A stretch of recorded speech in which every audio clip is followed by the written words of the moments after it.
The Consciousness Code podcast episode 16 Mirror Minds and Emotional Contagion. How other people's states shape your mind. Hello, and welcome back to the Consciousness Code podcast. In the last episode, we explored how manipulation enters awareness without always being recognized as manipulation. We looked at how influence works through the architecture of consciousness itself, through attention, emotion, language, identity, and belonging. We saw that people are not shaped only by what they think consciously, but by the conditions under which thought becomes possible. We followed how perception can be guided before reflection widens, how identity can stabilize belief, and how distortion can weaken internal clarity until external framing begins to feel like reality. But if the last episode showed how influence can enter awareness quietly, then this episode asks a deeper question. Why is consciousness so open to influence in the first place? Why does one person's tone, tension, steadiness, or agitation affect another so quickly, even before anything has been consciously analyzed?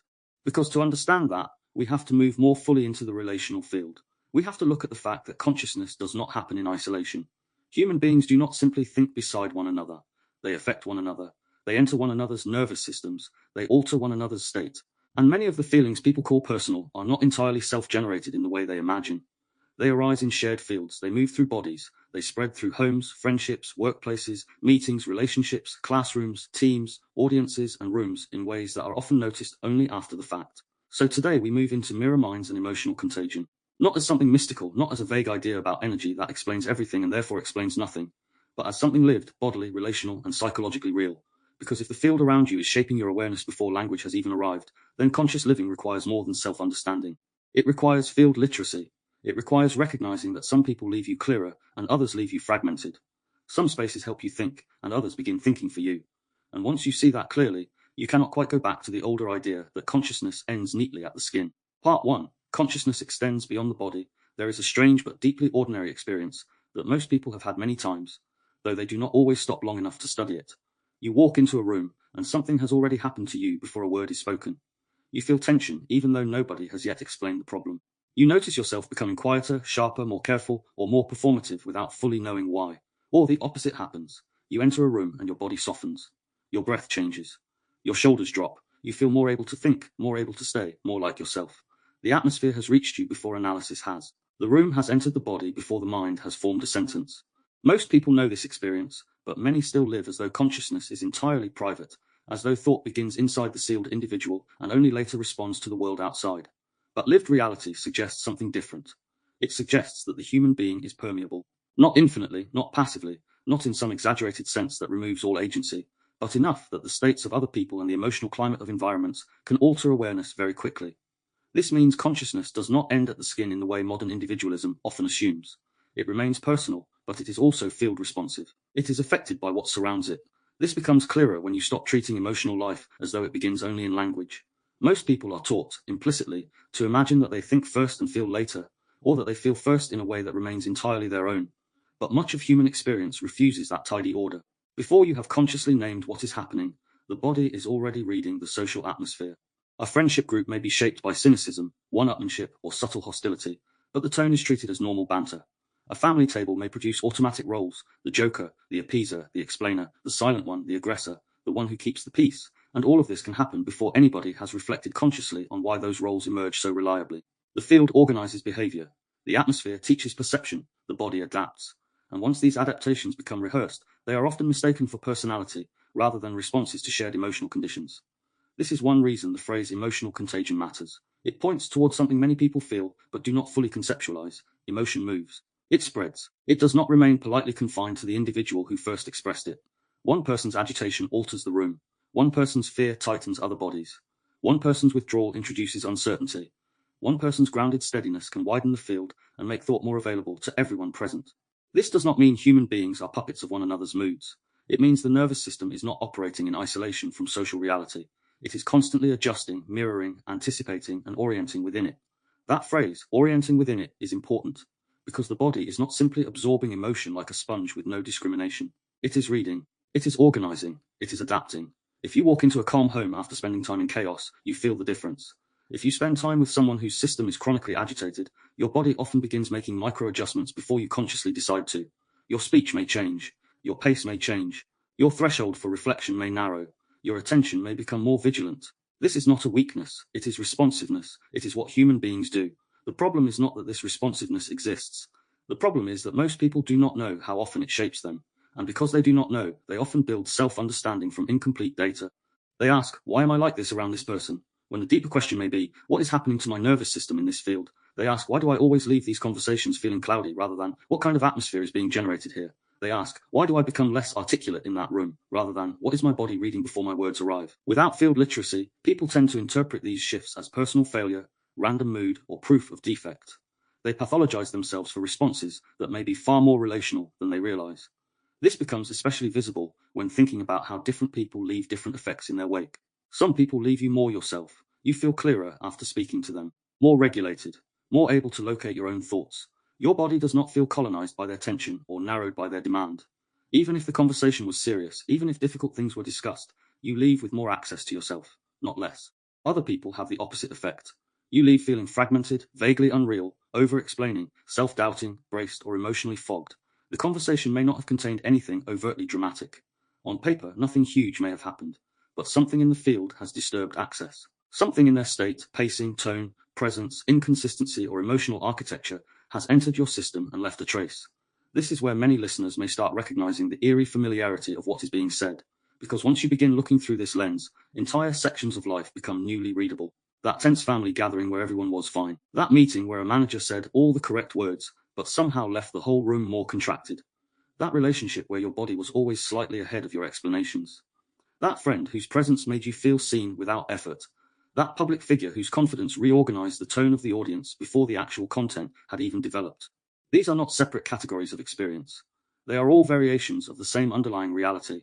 Human beings affect one another long before they explain themselves through thought. This is precisely why consciousness cannot be studied honestly, as though it belonged only to the lone mind. Yes, thought is personal. Yes, memory is personal. Yes, your history matters. But much of the awareness you think of as private is continually being shaped in shared emotional fields. The body reads those fields, the nervous system responds, attention adjusts, interpretation follows later. This means that what you call my mood, my clarity, my anxiety, my confidence, or my confusion may sometimes be partly yours, partly historical, and partly relationally induced in the moment. That does not make your experience unreal. It makes it more complex and more accurate. So the opening truth of this episode is simple, but it is not small. Consciousness does not end at the skin. The self is not sealed. Human beings are permeable enough that one person's state can alter another's awareness before language has caught up. The body reads atmosphere before the mind explains it. Emotional states move between people. Shared fields shape what becomes thinkable, sayable, tolerable, and visible. And if that is true, then conscious living requires something more than individual self-analysis. It requires learning to notice what happens to you in the presence of others. It requires learning to ask whether the state you are in is entirely your own, or whether some part of it belongs to the field you have entered. Because once that question becomes live, awareness changes. And once awareness changes, the next step becomes possible. We can begin to ask not only whether emotional states move between people, but how. How do human beings actually absorb one another's states? How does mirroring work in everyday life? And why are some fields regulating, while others seem to recruit tension, before we have consciously chosen anything at all? That is where we move next. Part 2, Mirror Minds. How people absorb each other's states. If consciousness does not end at the skin, then the next question is obvious. How does this actually happen? How do people absorb one another's states in ways that feel immediate, bodily, and often difficult to explain? Because most people, even if they recognize the phenomenon, still tend to describe it vaguely. They say the vibe was off. She made me nervous. He has a calming presence. That room felt heavy. I always tense up around them. Those phrases point to something real, but they often stop short of making the mechanism readable. And if the mechanism remains unreadable, the experience stays half mystified. It becomes something you feel but do not yet know how to work with.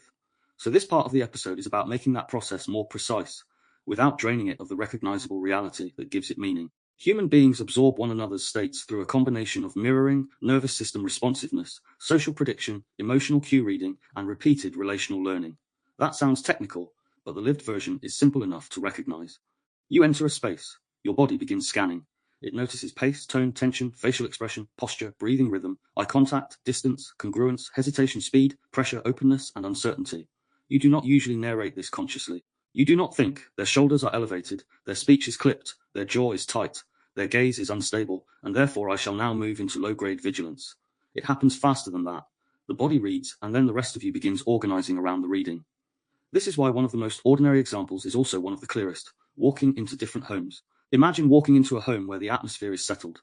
Nobody is performing calmness. There is no exaggerated softness, no forced positivity, no careful spiritual tone trying to prove how regulated everybody is. It is simply settled. The people there speak at a pace that does not rush the room. Silence does not feel weaponized. If somebody laughs, it does not feel like a cover. If somebody asks a question, it does not feel like a test. The furniture, the light, the tone of voice, the spacing between people, the emotional tempo, all of it communicates enough stability that your body does not need to brace. You may not consciously say, "This is co-regulating me," but your breath often tells the truth before your words do. You slow down, you think more easily. You do not need to overmanage your presence. You can arrive. Now compare that to another home. It may look tidy, it may even sound polite, but the atmosphere is different. There is low-level tension that nobody names. The parent is smiling but tightly. The child is overly bright in a way that feels adaptive. One person speaks too quickly. Another over-explains simple things. There are tiny interruptions that signal hierarchy, emotional unpredictability, or a need to stay ahead of something. You feel yourself watching more carefully. Your body becomes more precise. Your humor shifts or disappears. You become more performative, more careful, or more internally busy. Again, no one may have said anything explicitly threatening, but the field has already entered you. This is a mirror response in real life. Not mystical telepathy, not fantasy, bodily social intelligence. The same thing happens in workplaces all the time. Imagine a team meeting before it officially begins. People are arriving, opening laptops, and exchanging the usual surface-level greetings. On paper, nothing much is happening, but everybody already knows whether the meeting is going to feel creative, constricted, anxious, performative, or hostile. Why? Because the room already has a nervous system. Not literally as a biological organ, but as a shared emotional climate. If the manager comes in rushed, clipped, and subtly agitated, the room begins organizing around that before a single agenda item is discussed. People shorten their sentences. They become more self-editing. Curiosity drops. Deference rises. The whole meeting may proceed under the banner of efficiency or productivity, but the state has already narrowed the possibilities of thought. A tense room does not just feel tense. It thinks differently. It becomes less spacious, less honest, less complex. People say what is safe more than what is true. This is why mirroring is not merely mimicry. It is not just that people copy each other's posture or tone in a shallow sense. It is that nervous systems are socially responsive. Human beings are built to track one another because relationships have always mattered for survival, learning, and regulation. Long before people had sophisticated language, they were reading faces, rhythms, threat cues, safety cues, and group tone. That capacity did not disappear because society became more verbally complex. If anything, the problem now is that many people trust their explicit explanations more than the body that is still doing the old reading underneath them. They say, "I don't know why I'm so tired after seeing them," while ignoring that their whole system was bracing for 2 hours. They say nothing bad happened, while their body is telling a more accurate story about addiction, vigilance, pressure, or emotional labor. A useful everyday example is the agitated friend. Most people know someone whose state arrives before their words. They are not necessarily a bad person. They may be kind, intelligent, funny, or even well-intentioned. But whenever you are with them, your body changes. They speak from urgency. Their attention jumps. Their stories are emotionally charged. They interrupt themselves and you. Their nervous system is broadcasting activation. If you spend enough time with them, you begin feeling that activation in yourself. You leave more wired than when you arrived. You might even mistake that state for aliveness, intensity, or deep connection because it is so stimulating. But if you look carefully, you may realize you are not clearer afterwards. You are noisier, more internally crowded, more likely to replay the interaction, more likely to lose the steadiness you had beforehand. That is emotional absorption in an ordinary friendship form. Now imagine another kind of person. They are not passive. They are not bland. They are not performing softness. But when they speak, there is enough congruence between body, tone, and words that you do not have to spend energy resolving contradictions. They do not rush you into reaction. They do not recruit you into their internal storm as the price of intimacy. They do not create unnecessary confusion and then call the bond deep because everything feels intense. Around them, you may still discuss difficult things. You may still cry, confront, disagree, or feel vulnerable.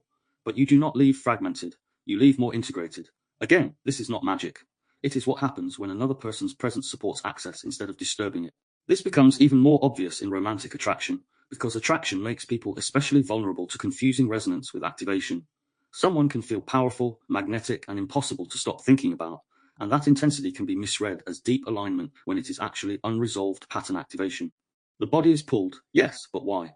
Is it because the person's presence gives you more contact with yourself, or because they stimulate a familiar but dysregulating emotional architecture? Calm is often overlooked because intensity feels more dramatic. But many people who say there was just something about them are describing the fact that the person activated a field they had known before: unpredictability, distance, intermittent warmth, emotional danger, idealization mixed with instability. The attraction is real, but real does not necessarily mean coherent. Some attraction is resonance, some is repetition, some is regulation, some is activation dressed as fate. This is why a room full of polite hostility can be so confusing. Hostility is not always loud. Some of the most destabilizing environments are the ones where social surface and bodily truth do not match. You may be in a group where no one is openly attacking anyone, but there is subtle antagonism in the field. Eye contact is slightly off. Tone is too careful or too sharp. Laughter arrives at strange moments. Questions are framed as concerns but carry control. Agreement feels demanded rather than offered. You leave those rooms tired in a way that is hard to explain because the body spent the whole time tracking mixed signals. Mixed signals are metabolically expensive. They require the nervous system to keep updating and re-updating the reading because the field is not coherent enough to trust. This is one reason some environments leave people so mentally foggy. It is not always the content that exhausts them. It is the incoherence. Families, of course, are one of the strongest training grounds for all of this, because family systems often become the first place people learn what atmosphere feels normal. A child does not need a theory of emotional contagion to know when the house has changed. They know when the parent who usually regulates is suddenly withdrawn. They know when a door closes differently. They know when dinner will require silence, humor, appeasement, invisibility, compliance, or hyper-alertness. Over time, these atmospheres begin assigning roles. One child becomes the stabilizer, another becomes the joker, another becomes the one who never asks for much. Another becomes the one who externalizes the tension everybody else is pretending not to feel. These roles are not usually chosen consciously. They emerge because the field is organizing behavior. The family atmosphere begins thinking for its members. This is also why the phrase social nervous systems is useful. Some groups develop shared baselines. A workplace can become urgency-based. A family can become shame-based. A friendship circle can become sarcasm-based. A political community can become outrage-based. A spiritual group can become transcendence-based in a way that quietly punishes embodied honesty. An activist space can become righteousness-based. A team can become fear-based under one leader and creative under another. People entering those systems begin adapting to the baseline.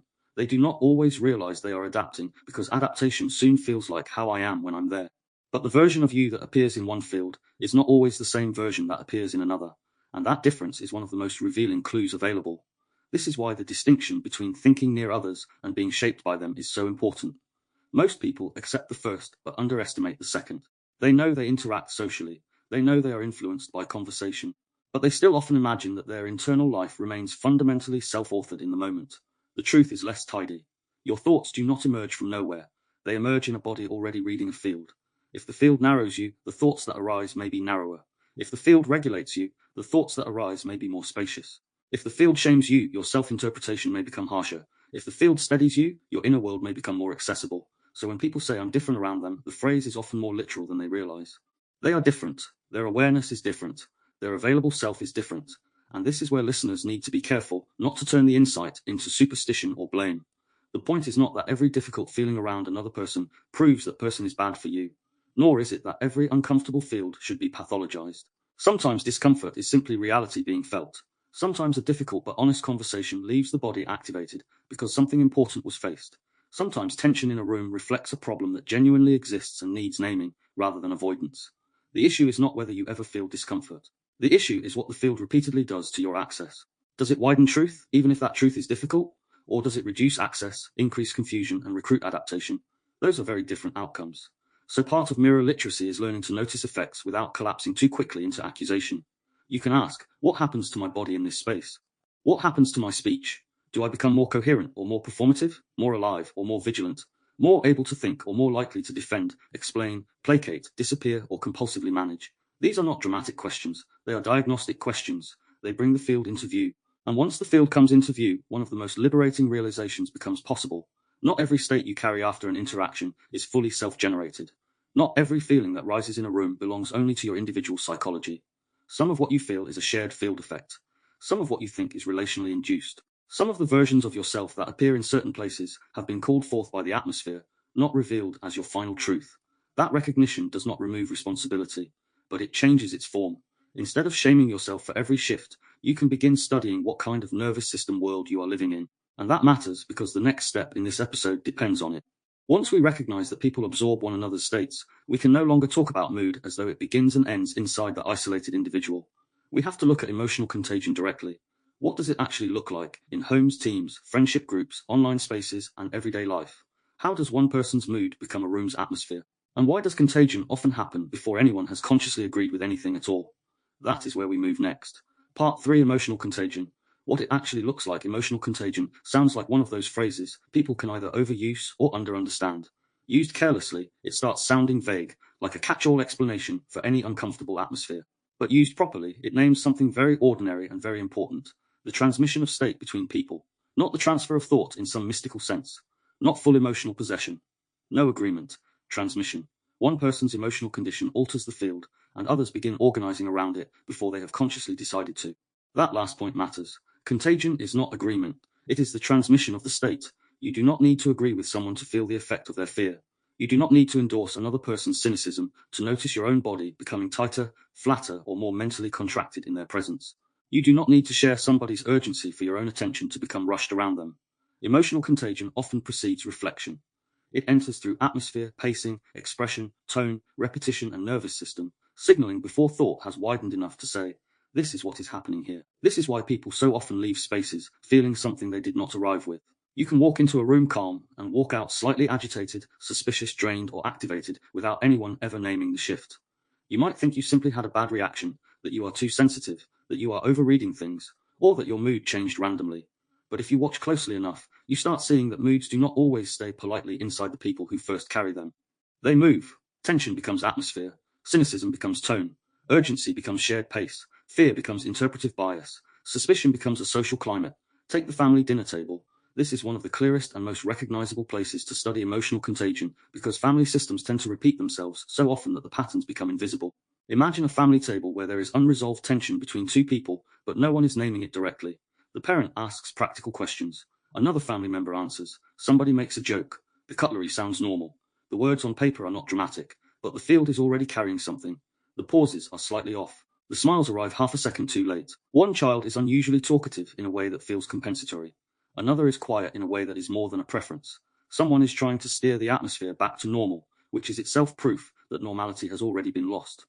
In that environment, the tension does not belong only to the two people between whom the issue originally existed. It starts reorganizing everybody else. The joker becomes more active. The appeaser becomes more pleasing. The avoider becomes more absent. The sensitive child becomes more vigilant. Nobody may consciously say, I am now absorbing tension from the relational field, but that is effectively what is taking place. This is why emotional contagion is so often misunderstood. People imagine it means everybody starts feeling the same thing, but that is too crude. Emotional contagion does not require emotional sameness. It requires a field effect. One person's fear may lead another person into appeasement. One person's anger may produce silence in the room. One person's volatility may make everyone else more performative. The resulting states may differ in expression, but they are organized around the same emotional event. That is the key. The original state spreads not by cloning itself perfectly, but by reorganizing the wider atmosphere. The workplace is another powerful example, especially before formal interaction begins. Think about the 10 minutes before a meeting starts. People are arriving, opening laptops, exchanging surface-level greetings and checking notes. But the room is often already telling the truth. If the leader or manager enters stressed, clipped, distracted, and subtly irritated, the whole pace of the room changes. Suddenly, people speak less freely. They begin rehearsing internally. Questions become more guarded. Creativity reduces. The body language of the group becomes more self-protective, even if the agenda is supposedly collaborative. That shift may happen in under a minute. Nothing explicitly threatening may have been said, but the nervous system of the group has already adapted to the emotional tone introduced by one influential presence. Now reverse it. Imagine the same meeting with someone whose state is genuinely settled, not artificially soft, not fake corporate warmth, but steady, coherent, and able to hold the room without compressing it. People tend to breathe differently. There is more room for uncertainty. Reflection becomes easier. People are less likely to posture and more likely to think. Again, the difference is not just informational. It is atmospheric. This is emotional contagion in ordinary professional life, one person's state becoming part of everybody else's cognitive conditions. Friendship groups often work the same way, especially when one dominant emotional tone becomes socially normalized. Some groups are organized around cynicism. Nobody may call it that, of course. They may call it humor, realism, banter, or just how we are. But spend enough time in a group where contempt, mockery, guardedness, or ironic detachment set the tone, and you may notice that your own emotional range narrows. Sincerity becomes harder to access. Vulnerability feels socially expensive. Everything becomes slightly safer if it can be turned into a joke first. Over time, you stop noticing that the group has an emotional gravity because you start adapting to it. The cynicism becomes the baseline through which perception is filtered. The same is true of groups organized around fear, urgency, suspicion, or chronic complaint. In some circles, every conversation begins moving toward grievance. In others, everything becomes a risk calculation. In others, outrage is the primary bonding mechanism. In others, excitement and stimulation are so dominant that quiet clarity begins to feel dull or emotionally inaccessible. These tones do not just shape how people speak, they shape what they can perceive while inside the field. A cynical group notices hypocrisy quickly, but may lose touch with gratitude or trust. An anxious group notices danger quickly, but may lose access to proportion. A complaint-based group becomes highly fluent in injustice, disappointment, and letdown, but may begin to experience those themes as the whole architecture of reality. This is what it means to say that emotional contagion is not only about mood, it is about what becomes visible inside a shared state. This becomes even more intense online because digital environments amplify contagion through scale, repetition, and speed. An online pylon is one of the clearest examples. A single event, clip, phrase, mistake, or symbol appears. A few emotionally charged interpretations follow, others join. Soon, the emotional field is no longer being shaped by reflective engagement with the original event, but by the escalating contagion of outrage, certainty, contempt, righteousness, and performative alignment. People entering the discourse later often do not enter neutrally. The field is already charged. The emotional weather has already formed. It becomes harder to think independently because the group state is doing so much of the interpretive labor in advance. This is why online outrage spirals feel so total. They are not just made of opinions. They are made of a synchronized state. Urgency spreads, moral intensity spreads, certainty spreads, suspicion spreads. The more people repeat the tone, the more obvious it begins to feel. And because high emotional charge recruits attention so effectively, the entire environment becomes self-reinforcing. Nuance starts feeling like betrayal. Pausing starts feeling suspicious. Complexity becomes socially expensive because the emotional field is rewarding speed, clarity, and alignment rather than depth. The same thing happens with fear online. A repeated stream of danger cues, alarming headlines, crisis framing, and emotionally loaded commentary does more than inform people. It conditions the atmosphere. It trains the body toward a baseline of vigilance. And once enough people are living inside that vigilance together, it starts becoming hard to distinguish actual present danger from collectively amplified threat response. Social media is particularly potent here because the field is not only emotional but also algorithmic. High arousal content gets repeated, boosted, and made more visible. So the person scrolling is not just encountering information. They are entering an engineered contagion environment where outrage, fear, contempt, scandal, urgency, and comparison are made more available than steadier states. The nervous system then begins adapting to the digital atmosphere in ways many people still underestimate. This is one reason I would call social media, in many contexts, a form of digital contagion architecture. Not because everything online is manipulative or destructive, but because the medium is exceptionally good at transmitting emotional state at scale. A person can open an app feeling relatively neutral and, within minutes, be narrower, more irritable, more suspicious, more hopeless, more performative, or more inflamed without ever having consciously consented to that transformation. They may think they are simply staying informed or passing the time. Meanwhile, their body has been exposed to a fast-moving stream of emotional cues that alter attention, pace, and interpretation. Again, and this cannot be overstated, contagion is not agreement. A person can feel infected by the atmosphere of a thread, a workplace, a family table, or a friendship group without agreeing intellectually with the content being carried there. You can leave a room tense without endorsing anyone's anger. You can leave an online feed more suspicious without believing every claim. You can feel the acceleration of urgency in your body without consciously deciding that the urgency is justified. Emotional contagion does not ask for permission in that way. It transmits first. Interpretation comes later. That is why so many people confuse what I feel with what is true. They are not lying when they say they feel something. The feeling is real, but the source may be relational, atmospheric, and transmitted, rather than wholly self-generated. If that distinction is lost, the person starts building conclusions from field effects without recognizing that the field has already shaped their inner conditions. Once you begin seeing this clearly, a lot of life becomes more legible. The family table where everyone leaves carrying tension that nobody names. The meeting where one person's stress becomes the room's cognitive narrowing. The friend group organized around irony, complaint, or low-grade suspicion. The online swarm where emotional escalation outruns thought. The social platform that turns high-arousal content into a mood delivery system. These are not isolated events. They are all examples of moods becoming atmospheres and atmospheres becoming shared states. And once that is visible, another distinction becomes vital. If emotional contagion is the spread of a state, then not all relational transmission is harmful. Some transmissions widen you, some regulate you, some returns you to yourself, some make thinking more possible rather than less. Which means the next question is no longer only how moods spread, but what kind of spread is taking place. What is the difference between co-regulation and destabilization? Why do some people leave you more coherent and others leave you doubting, bracing, or disappearing? That is where we move next. Part 4: Co-regulation versus destabilization. If emotional contagion shows how states spread, then co-regulation and destabilization show what those states actually due to consciousness once they enter the field. Because not every shared emotional effect is harmful. Not every influence from another person narrows you. Not every atmosphere takes you further away from yourself. Some do the opposite. Some people help your system settle. Some interactions widen the field. Some presences make you more coherent, more reflective, more honest, and more able to feel and think at the same time. Others reduce access. They make you second-guess, brace, over-adapt, explain too much, disappear inside yourself. or start performing a version of you that is less real than the one that arrived. This is the distinction that matters: co-regulation versus destabilization. Co-regulation is what happens when one nervous system supports another in becoming more organized, more settled, and more available to awareness. It is not a dependency in the simplistic sense. It is not a weakness. It is not emotional outsourcing. It is one of the most ordinary and essential human capacities. A baby is regulated by the steadiness of a caregiver before it can regulate itself. A frightened person settles more easily when another remains grounded. A dysregulated room can be influenced by one genuinely coherent presence. A difficult conversation can become survivable when one person speaks in a way that does not collapse the field. Human beings not only destabilize each other, they also help each other remain available to themselves. And this matters because many people still imagine regulation as a purely private achievement. They think that if they are affected by others, it means they are too sensitive, too dependent, or insufficiently self-contained. But the truth is more human than that. Relational life is regulatory by nature. The question is not whether you are affected. The question is how you are affected, and whether the people around you tend to support access or disturb it. A steady person can widen your awareness in ways that are easy to underestimate if you have spent too long in fields that require adaptation. Sometimes people do not even realize what co-regulation feels like because their nervous systems are so used to subtle tension, contradiction, and emotional management that true steadiness initially feels strange. There is less noise, less demand, less pressure to track hidden agendas, less need to decode every microshift in tone. And because of that, awareness has more room.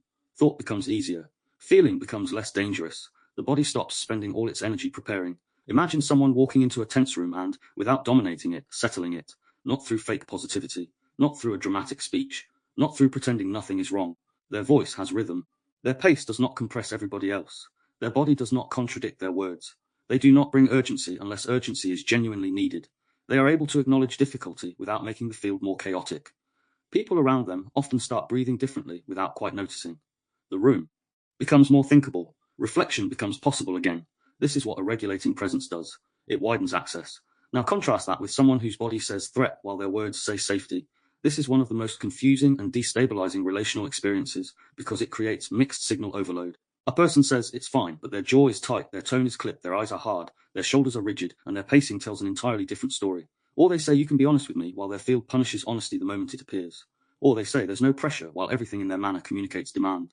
The nervous system reads this contradiction immediately, even if the conscious mind struggles to name it. What happens then is not a simple disagreement. It is relational incoherence. The words carry one instruction and the body carries another. The person receiving the signal has to work harder to orient because the field is unstable. They may begin second-guessing their own reading. They may start adjusting themselves to reduce the tension. They may over-explain in order to smooth the contradiction. They may become hyper-vigilant because when signal and meaning do not align, the nervous system keeps scanning for what is really happening. This is one of the fastest ways access begins to narrow. Mixed signals not only create discomfort, they consume cognitive and emotional resources. They reduce the space available for reflective awareness. This is why some people consistently produce self-doubt in others without ever appearing overtly harmful on the surface. It is not always because they are consciously manipulative in a dramatic sense. Sometimes it is because they are deeply incongruent, unstable, defended, or emotionally split in ways that make the field hard to trust. You leave interactions with them feeling slightly more uncertain of yourself, slightly more inclined to rehearse what you said, slightly more likely to wonder whether you misread things, slightly less clear than when you arrived. That matters. Because over time, repeated relational destabilization becomes internalized. You start anticipating the confusion. Your body prepares before the interaction begins. Your range of access is reduced in advance. A regulating presence does the opposite. They make you feel more real. That phrase sounds simple, but it is one of the best indicators available. Around some people, you do not need to become a role. You do not need to preemptively defend. You do not need to perform competence, warmth, detachment, spirituality, intelligence, or emotional manageability in order to stay connected. You can remain in contact with what is actually happening to you. You may still feel discomfort. You may still be challenged, but you do not lose yourself in the field. Their presence does not recruit you away from your own perception. It gives you more room to hold it. And this is why the question is, how do I feel around them? It is not enough on its own. Many people interpret relational safety too narrowly through comfort alone. But co-regulation is not just about feeling pleasant. It is about access. Around this person, do you have more access to your own thoughts, body, language, and truthfulness, or less? Can you feel and think at once, or do you collapse into one of your usual protective versions? Are you more coherent or more adaptive? Those are better questions. Let's make this more concrete with scenarios. Imagine a child who grows up with a parent whose state becomes the weather of the house. When the parent is calm, everybody can relax a little. When the parent is agitated, everybody adjusts. The child learns to read footsteps, door closing volume, facial tension, tone and silence. They become an expert in relational forecasting. If the parent is regulating, the child may learn that emotional life can move and settle without chaos. If the parent is destabilizing, inconsistent, unpredictable, contradictory, emotionally flooding, or shuts down while insisting everything is normal, the child learns something else. They learn that clarity is not safe, that truth depends on the field, that survival may require appeasing, entertaining, disappearing, or scanning continuously. Years later, that person may still call themselves sensitive or anxious, without realizing how much of that so-called personality was built as an adaptation to a destabilizing presence. Now shift to adulthood in the workplace. Think of the calm leader versus the chaotic leader. A calm leader does not necessarily mean a soft leader. They can be demanding, they can be clear, they can make hard decisions. But their state does not make everybody else spend the day metabolizing their instability. People know where they stand more easily. The environment has enough predictability that energy can go into work, thought, and relationships rather than constant emotional management. A chaotic leader, by contrast, turns the workplace into a nervous system event. Their urgency becomes everyone's urgency. Their mood swings become collective weather. You are together, but less yourself. Then there is the opposite kind of relationship, one in which you become more articulate, more embodied, more honest, more capable of complexity. Not because the other person is perfect or endlessly calm, but because they do not demand that you lose contact with yourself in order to stay connected to them. They can handle a pause. They can stay with discomfort without immediate collapse into blame, panic, or disappearance. Their presence does not erase your nervous system, but it gives it a better chance of remaining available. This is co-regulation in adult form, not parent and child, not rescuer and rescued. Simply one human being whose steadiness gives another more access to themselves. This is why some people leave you clearer, while others leave you fragmented. Fragmentation is not always dramatic. It can look like replaying the conversation 3 hours later. It can look like no longer knowing what you really felt. It can look like becoming more certain and less truthful at the same time. It can look like subtle fatigue, like internal noise, like not quite being able to locate yourself afterwards. Some people are psychologically expensive to be around because your system has to do too much integrative work during and after contact. Others are psychologically clarifying because their field carries enough coherence that you do not have to keep stitching reality back together while speaking to them. Another important contrast is someone whose voice settles the room versus someone whose words require management. Most people know voices that do one of these things. A settling voice does not necessarily speak softly. It may be deep, clear, direct, or even firm. What matters is that it does not force unnecessary vigilance. Its rhythm is intelligible. Its tone matches its content. Its timing does not assault the field. You are not spending energy bracing against it. A destabilizing voice, by contrast, can be loud or quiet, warm or sharp, depending on the context. What makes it destabilizing is not one style alone, but its effect. Your system becomes less available in its presence. Maybe the rhythm is too fast. Maybe the warmth is performative. Maybe the reassurance is false. Maybe the sharpness carries contempt. Maybe the tone says you are safe, while the body behind it says, you'd better get this right. Again, the issue is access. Does the voice support it or disturb it? This becomes especially important in groups because authority amplifies emotional consequences. A teacher shapes a classroom field. A parent shapes a household. A manager shapes a team. A public figure shapes an audience.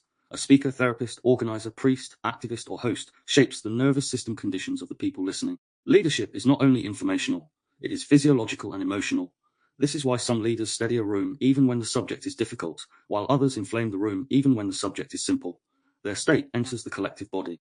A teacher who is settled can create a classroom in which curiosity survives. A teacher whose body carries contempt, brittleness, or chronic tension can make learning narrower before any content has been delivered. A parent whose unresolved stress becomes the household baseline is not just having a hard time. They are shaping what states become normal for everyone else. A manager whose urgency never turns off teaches the team that constant activation is professionalism. A public figure whose presence radiates certainty, threat, outrage, or contempt is not merely delivering ideas. They are organizing collective nervous systems. And once you see this, it becomes difficult to reduce communication to words alone. Presence itself is part of the message. The emotional architecture of the person is part of the field. This is why some people make you feel more real, and others make you feel like a role. A regulating person leaves enough room for your own reality to remain present. A destabilizing person pulls you into adaptation. You become the smoother, the doubter, the fixer, the watcher, the appeaser, the one who goes blank, the one who overfunctions, the one who becomes tiny. Their presence is not neutral. It either supports access or disturbs it. That sentence is worth slowing down for. A person's presence is not neutral. It either supports or disturbs access. Not perfectly, not in every moment, not in some cartoonishly absolute way. But directionally, relationally, repeatedly, this is often true. Around some people, awareness widens. Around others, it narrows. Around some, your nervous system has more room to remain in contact with reality. Around others, it spends its energy surviving mixed signals, managing instability, or adapting to pressure. And this is where greater discernment begins. Not paranoia, not social withdrawal, not the fantasy that you must eliminate all difficult people and live only in perfectly regulated environments. That is not possible, and in many cases, not even healthy. The point is literacy. You begin asking more accurate questions. Around whom do I become clearer? Around whom do I become confused? Which rooms allow complexity? Which demands performance? Which relationships make me more connected to myself? Which ones recruit self-abandonment? Those questions shift the work from vague emotional impression to real field awareness. Once you learn that, you also begin seeing why consciousness work cannot remain purely intrapsychic. It cannot only ask, what is wrong with me? Or even, what old pattern is active in me? It must also ask, what kind of fields am I repeatedly inhabiting, and what are they doing to my access? Because some of what people are trying to heal privately is being reactivated daily by the atmosphere they live in. Some of the confusion they keep locating inside themselves is being generated relationally. Some of the calm they think they need to achieve alone becomes much more available in the presence of coherence. And some of the fragmentation they mistake for personal failure is really the cost of staying too long in destabilizing environments without naming their effect. This matters because the next movement in the episode builds directly on it. Once you understand the difference between co-regulation and destabilization, you can begin seeing why some atmospheres seem to think for you. Why do some rooms produce honesty and others produce performance? Why do some environments increase self-contact while others recruit adaptation before conscious thought has even properly begun? That is where we move next. Part 5: Relational Fields, Families, Attraction, Hostility, and Social Nervous Systems. Once you move beyond the idea of isolated individuals, the next level of understanding becomes unavoidable. People not only affect one another one-to-one, they also live inside systems. And systems develop atmospheres. They develop emotional baselines. They develop habitual rhythms, invisible rules, repeated roles, and shared levels of tension, warmth, defensiveness, sincerity, urgency, avoidance, or volatility. Over time, these baselines begin shaping the people inside them so consistently that what is actually systemic starts feeling personal. A person says, this is just how I am in groups, or this is just how my family is, or this is just the culture here, without fully realizing that what they are describing is a relational field that has become normalized. This is where the phrase relational field becomes useful. A relational field is more than the sum of individual personalities. It is the shared emotional and behavioral atmosphere produced by repeated interaction, expectation, memory, hierarchy, role, and adaptation. It lives in timing, tone, posture, pace, silence, permission, inhibition, and what can or cannot be said safely. Once the field is established, new people entering it often start adjusting before they understand what they are adjusting to. The field carries instruction. The family table is one of the clearest places to see this, because family systems often become so familiar that no one inside them notices how powerfully they shape perception. Think of a family meal where tension is present, but never explicitly named. The issue could be conflict between parents, unspoken resentment between siblings, a history of volatility, alcohol, shame, emotional unpredictability, disappointment, or simply years of roles hardening into identity.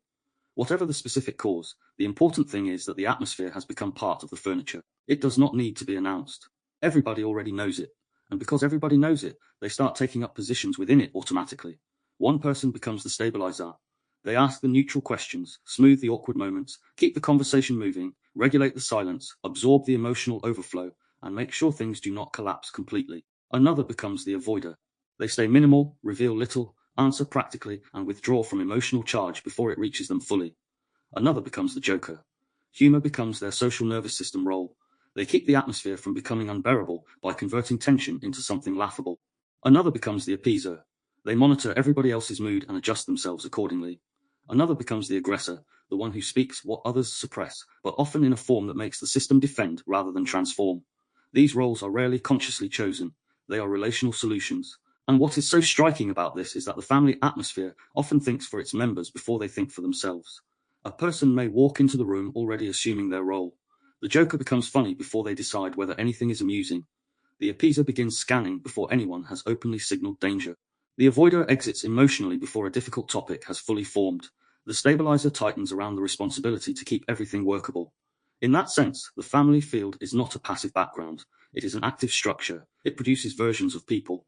This is why people can leave their family homes physically and still carry the field in their bodies for years. The emotional baseline gets internalized.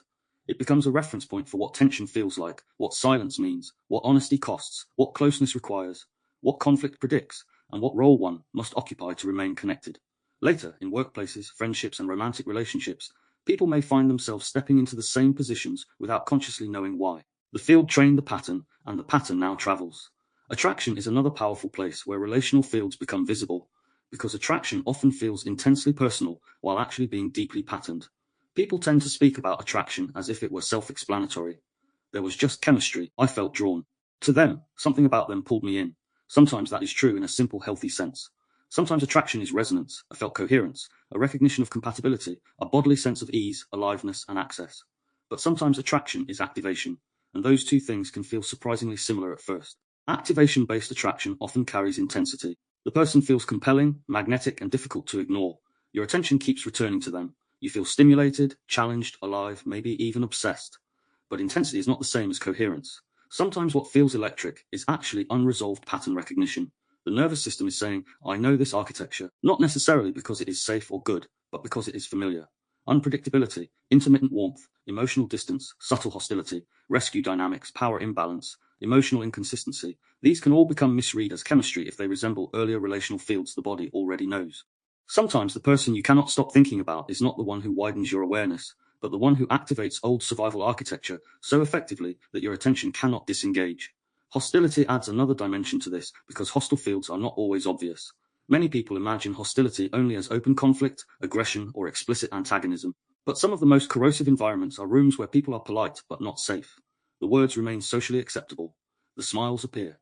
The tone is civil enough to avoid open accusation. Yet the body registers something else entirely. There is subtle antagonism in the room. Maybe the humor is slightly sharp. Maybe questions are framed as an interest but land as a challenge. Maybe there is a low-grade competition no one names. Maybe agreement is demanded through tone rather than a direct statement. Maybe people keep each other slightly off balance while maintaining plausible deniability. In those rooms, the body catches up before social language does. You notice yourself tightening. You become more measured. You say less or explain more. Your humor changes. Your sense of self becomes less spontaneous. You leave more tired than the content of the interaction alone would justify. This is what it means to say that bodies register threat before social language catches up. The social surface may say, everything was normal. The organism says otherwise. That distinction matters because many people gaslight themselves out of their own field reading. They tell themselves, no one said anything bad, or maybe I'm imagining it. It was probably just me, when in fact the body was correctly reading an antagonistic or unstable atmosphere beneath the polite structure. Not every discomfort means danger, but not every socially acceptable interaction is safe either. Relational intelligence includes learning to distinguish those two facts without collapsing into paranoia. Once you broaden from family, attraction, and hostility into larger systems, the idea of social nervous systems becomes even more useful. Workplaces have nervous systems, teams have nervous systems, communities have nervous systems, leadership environments have nervous systems, ideological spaces have nervous systems, spiritual groups have nervous systems. In each case, the group develops an emotional baseline, and people begin adapting to it. A workplace may have an urgency baseline. People speak quickly, reply quickly, decide quickly, and subtly reward overactivation as competence. The system calls it professionalism, but the body may experience it as chronic low-grade stress. A team may have a fear baseline under a leader whose moods are unpredictable. The team becomes careful, political, guarded, and more concerned with avoiding destabilization than with doing good work. A community may have a warmth baseline that genuinely widens people, making honesty easier and performance less necessary. A different community may be bonded by grievance, suspicion, or superiority, and the social tone teaches everybody how to belong. Ideological or activist spaces often make this particularly visible because emotional baselines can become moral baselines. A group organized around outrage may come to experience outrage as clarity. A group organized around a threat may interpret vigilance as wisdom. A group organized around righteousness may find humility increasingly difficult because certainty is what binds the field. None of this means such groups are wrong about everything they care about. It means the emotional baseline begins shaping what can be perceived, questioned, or tolerated while remaining inside the community. Spiritual groups can do the same thing in a different language. A group may become organized around transcendence, peace, softness, surrender, or elevated consciousness in a way that quietly suppresses anger, grief, complexity, or bodily honesty. The field rewards come-looking states and discourages anything too raw, conflicted, or unresolved. People then begin adapting to the emotional baseline. They speak a certain way. They pace themselves a certain way. They learn which emotions are welcome and which must be spiritualized, reframed, or hidden. The group may call this growth, but part of what is happening is baseline adaptation. This is why social systems cannot be judged only by their stated values. You also have to ask, what state becomes normal here? What emotional range is actually tolerated? What kind of person is easiest to be in this field? What happens to you if you do not adapt to the baseline? Do you become more contactable to yourself or less? More honest or more role-bound? More reflective or more performative? And this brings us to the core point of the whole section. Groups develop emotional baselines, and people begin adapting to those baselines. That adaptation may be subtle. It may feel normal. It may even feel like a personal choice. But repeated exposure shapes perception, selfhood, and nervous system behavior. The field becomes part of the person. So the work of conscious living cannot stop at individual introspection. It must include field literacy. It must ask not only what is happening in me, but what kind of system am I inside? Because sometimes the fastest route to deeper self-understanding is recognizing that what feels like personality may in fact be adaptation to a repeated relational climate. And once that becomes clear, another question becomes possible. If fields shape people this powerfully, why do some atmospheres seem to think for us entirely? Why do some rooms produce honesty while others produce performance? Why do some environments make people more themselves and others make them become whatever the field demands? That is where we move next. Part 6, Leadership Presence and the Emotional Architecture of Groups. Once you understand relational fields, it becomes easier to see why leadership matters so much. Because a leader does not only set direction, a leader sets the tone. And tone is not a minor aesthetic detail layered over the real work of a group. Tone affects how people think, what they notice, how safe they feel to speak, how quickly they contract, how much of themselves they have access to, and how wide or narrow the collective field becomes. This is why leadership is never only informational. It is physiological and emotional. A leader's state shapes a team long before policy, agenda, or strategy are consciously processed. If the leader is grounded, coherent, clear, and able to hold tension without transmitting it indiscriminately into the room, the group often becomes more thoughtful. People feel more able to risk honesty. Reflection widens. Uncertainty becomes more tolerable. Mistakes can be examined without total collapse into fear or blame. But if the leader is chaotic, brittle, reactive, contradictory, or permanently urgent, the group begins organizing around those states instead. People become more careful, more performative, more politically strategic, less creative, and less real. Think of the difference between a calm leader and a chaotic one. The calm leader does not have to be soft-spoken or gentle in an exaggerated sense. They may be demanding, direct, and even intense when needed. But their system is not using the group as a place to discharge their instability. When pressure appears, they do not immediately spread it. When something goes wrong, they do not make everyone else metabolize their panic before the problem can even be addressed. Their presence allows the group to stay in contact with the actual task, rather than becoming hijacked by the leader's emotional weather. Now compare that with the chaotic leader. One day they are enthusiastic, the next withdrawn, the next irritated, the next expansive again. Their tone changes faster than the group can orient. Their urgency becomes the room's pace. Their inconsistency becomes the team's background anxiety. People start scanning them the way children scan an unpredictable parent. They stop devoting full energy to the work itself because too much energy has to go into reading the atmosphere. This is one reason poor leadership is so exhausting.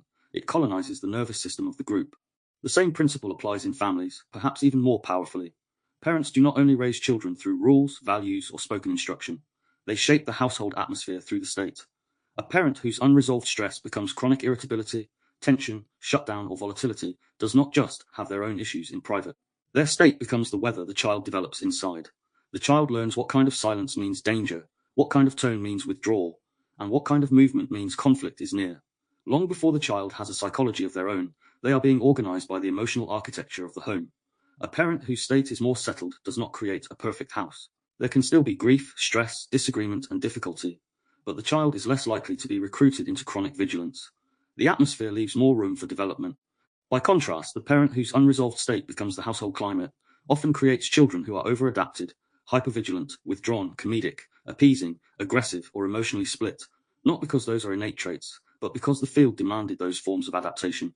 Teachers shape classrooms in the same way. A teacher may know the material, plan the lesson well, and maintain order, but if their presence carries contempt, pressure, shame, anxiety, or instability, the room learns in that field. Curiosity narrows, risk-taking reduces. Students become more compliant or more oppositional, depending on their patterning. A regulating teacher, on the other hand, can create a classroom where difficulty remains possible without emotional collapse. The students may still be challenged, but they are not learning under the constant burden of the adult's unmanaged nervous system. Public figures and speakers operate on a larger scale, but the same architecture remains. A speaker whose presence steadies an audience can hold difficult truths without flooding the room with blind panic or shallow certainty. Their delivery creates space for complexity. A speaker whose presence recruits, however, may do the opposite. They tighten the audience into outrage, urgency, fear, or righteousness. The words matter, of course, but so does the field from which those words are delivered. One person enlarges the audience's capacity to think. Another compresses it while making that compression feel like clarity. This is why authority amplifies emotional contagion. The more central a person is to the field, the more their state ripples outward. A manager's urgency becomes everyone's nervous system. A parent's unresolved tension becomes the child's baseline. A teacher's contempt becomes the emotional climate of the class. A public figure's certainty becomes the crowd's emotional frame. Authority does not just carry ideas further, it carries physiology further. So the core insight here is simple but profound. Leadership is not only informational, It is physiological and emotional. A leader does not merely tell people what matters. They shape the conditions under which people can think, speak, and remain in contact with themselves at all. And once you see that clearly, you start evaluating authority differently. Not only by message, competence, or stated intention, but by what happens to the field in their presence. That brings us to an even deeper question. If some leaders steady the field and others recruit it, why do some atmospheres go further still, not just influencing what people feel, but starting to think for them? That is where we move next. Part 8, Practical Literacy, How to Read the Field Without Paranoia. By this point in the episode, a listener could easily make one of two mistakes. The first would be to dismiss everything and retreat into the older assumption that all moods, reactions, and states are purely private. The second would be to swing too far in the other direction and start treating every discomfort, every tension, every strange feeling in a room as proof that something sinister is happening. Neither response is helpful. What is needed instead is practical literacy, not paranoia, non-naivete literacy. To read the field well means learning to notice effects without collapsing immediately into accusation or superstition. It means becoming more honest about what happens to you in certain relational environments without pretending every signal is absolute proof of another person's intent. The point is not to become suspicious of everyone. The point is to become more discerning about what your awareness does in shared spaces. A good place to begin is very simple. What happens to my body around this person? Not what do I think about them in theory, not what should I feel, not what story have I already built, but what actually happens in the body. Does the breath become shallow? Does the chest tighten? Does the jaw lock? Do you speed up, go flat, become smaller, overanimate, lose access to your natural pace? Or does the body soften, settle, widen, and become easier to inhabit? These are not final verdicts, but they are valuable data. The body often tells the truth about the field before the social mind has caught up. Another useful question is, do I become clearer or more confused? Clarity does not mean everything feels easy. You can be challenged and still become clearer. You can have a hard conversation and still leave with more access to yourself. Confusion, by contrast, often has a different quality. You leave second-guessing, replaying, feeling vaguely scrambled, unsure what actually happened, more removed from your own center than when you arrived. Again, confusion is not always evidence of manipulation or danger. Sometimes it is simply complexity. But repeated confusion around the same people or fields is worth studying. Then ask, do I become more grounded or more performative?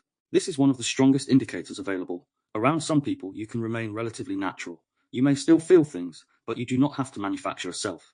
Around others, you start becoming a role, the intelligent one, the calm one, the funny one, the appeaser, the rescuer, the agreeable one, the hyper-articulate one, the one who disappears. Performance is not always dramatic.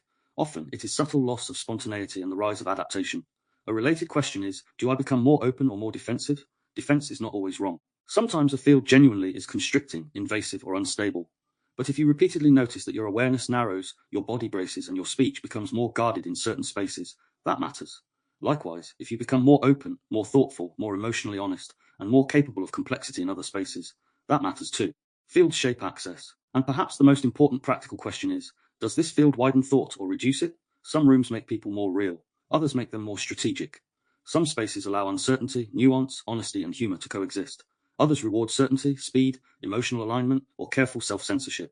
If thought narrows every time you enter a certain field, if you become simpler, more performative, more polarized, or more rigid there, that is worth naming. You are not only having thoughts in that field. The field is influencing what kinds of thoughts become available. Finally ask, do I leave with more access to myself, or less? This is often the clearest summary question of all. Not only did I enjoy it, but I was also approved of, nor did the interaction look socially successful, but do I leave with more access to myself, or less? More body, more clarity, more truthfulness, more coherence, or less? The important balance here is crucial. Not every discomfort means danger. Some people widen you by telling you the truth. Some conversations unsettle you because something real is being touched. Some rooms feel difficult because they are asking more honesty from you than you are used to. And equally, not every strong feeling belongs only to the self. Sometimes what you call your anxiety, confusion, defensiveness, or urgency has been intensified by the field you are in. So, field awareness should not feed suspicion. It should deepen discernment. The point is not to walk through life diagnosing everyone. It is to become more literate in what kinds of environments help you remain human, and what kinds of environments recruit you away from yourself. Once that literacy begins, awareness becomes less mystical and more practical. You stop asking only, what is wrong with me, and begin asking a more useful question. What kind of field am I in, and what is it doing to my access? That is where protection begins, not by withdrawal from life, but by seeing more clearly the atmospheres in which you are living. Part 9, Integration. Protecting your awareness in shared fields. By this point, the aim of the episode should be clear. The point is not to become frightened of other people. It is not to become socially avoidant, hypervigilant, or convinced that every room is secretly trying to colonize your mind. That would simply be another form of narrowing. The point is literacy. The point is to become more aware of the fact that consciousness is shaped in shared fields, and that awareness can be protected without becoming closed. Because the truth is simple, you cannot avoid all shared influence. Human beings are relational creatures. They live in families, teams, friendships, partnerships, communities, digital environments, and wider cultural climates. They will always be affected by atmospheres to some degree. The goal, then, is not isolation. It is the development of enough literacy that influences that do not pass through unnoticed. Protecting awareness begins when you notice that your state is no longer wholly your own. That does not mean every feeling is borrowed. It means some states intensify, narrow, or take shape in relational fields before you have fully recognized what is happening. You walk into a room and become tighter. You leave a conversation less clear than when you entered it. You find yourself performing around one person and softening around another. You become more careful in one environment and more truthful in another.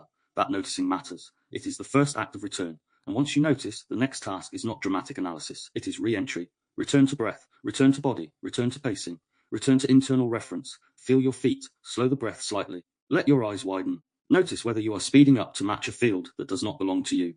Notice whether you are collapsing into a role the environment keeps asking you to play. This does not remove the field, but it restores some contact with yourself inside it.